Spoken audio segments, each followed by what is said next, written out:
presentation today from the chief economist at the Brewers Association, and he said that, probably by 2020 we're going to need 15,000 more acres of hops. But how does that relate to a Michigan grower or someone who's looking at getting into Michigan or hop production in Michigan? That's kind of the question right now. There's definitely demand from folks who are brewers in the state, and the number of brewers keeps increasing. I think we're over 200 right now. So the demand's there. Some of the key things to think about, though, if you're thinking about going into this are, one, do you have somewhere to sell it? That's super important. You don't necessarily have to have a contract, but you should have an agreement with a brewer to produce a certain quantity of hops over time. The other thing is to think about is what varieties. From a grower's perspective, obviously you're going to want something that yields really well because it's more money in your pocket. On the other hand, you're also going to want something that has disease resistance. So like a Cascade would be a good hop. A Centennial, you're going to have to put more time and effort into because it's susceptible to diseases like downy mildew. So there's different factors to think about.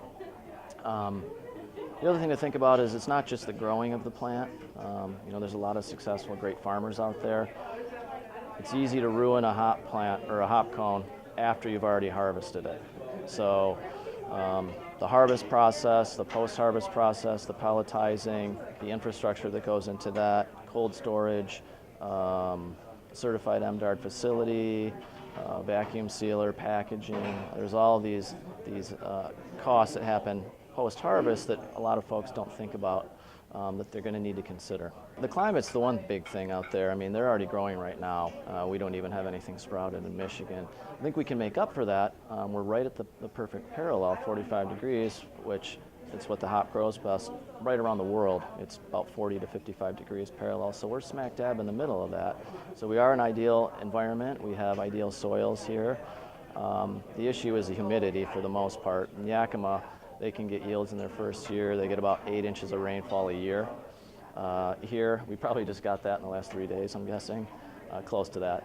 So humidity increases the incidence of disease, and so probably our input costs in terms of disease management are going to be higher than they are out west. Now that being said, I think ways that we overcome that are by having an awesome Brewers Guild and craft brew sector here that they're willing to bet on Michigan hops, and they're willing to pay more for Michigan grown hops if the quality is there.